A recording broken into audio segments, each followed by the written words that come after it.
जब अब्राहम बहुत बूढ़ा हो गया तब उसका पुत्र इसहाक एक पुरुष की आयु का हो गया।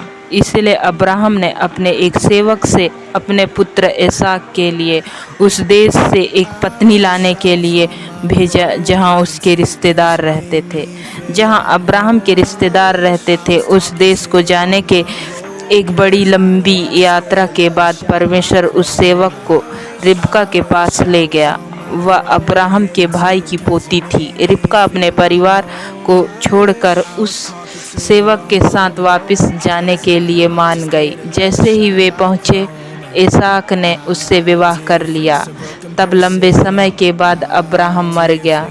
तब परमेश्वर ने अब्राहम के पुत्र इसहाक को अब्राहम के साथ बांधी गई वाचा के वजह से आशीष दी। उस वाचा में परमेश्वर की एक प्रतिज्ञा थी कि अब्राहम के अनगिनत वंशज होंगे, परंतु इसहाक की पत्नी रिबका के संतान उत्पन्न नहीं हुए। इसहाक ने रिबका के लिए प्रार्थना की और परमेश्वर ने उससे जुड़वा बच्चों का गर्भ धारण करने में सक्षम किया। जिस समय वे बच्चे रिबका के गर्भ में ही थे, वे आपस में लड़ने लगे। इसलिए जो कुछ हो रहा था रिबका ने वह परमेश्वर को बता दिया। परमेश्वर ने रिबका को कहा, तू 2 पुत्रों को जन्म देगी।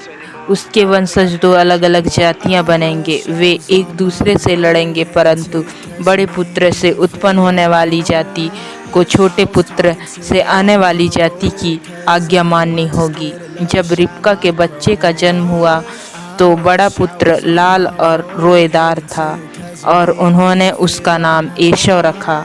तब छोटा पुत्र एसौ की एड़ी को पकड़े हुए जन्मा और उन्होंने उसका नाम याकूब रखा।